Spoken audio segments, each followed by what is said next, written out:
Güclü yağış nəticəsində avtosalonun qarajına su dolub. Avtomobillər son anda ərazidən çıxarılaraq daha böyük ziyanın qarşısı alınıb.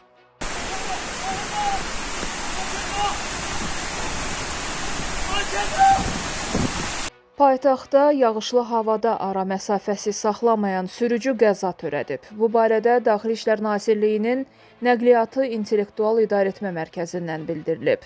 Hadisə Yasamal rayonunun Əbdülvahab Salamzadə küçəsində piyada keçidində baş verib.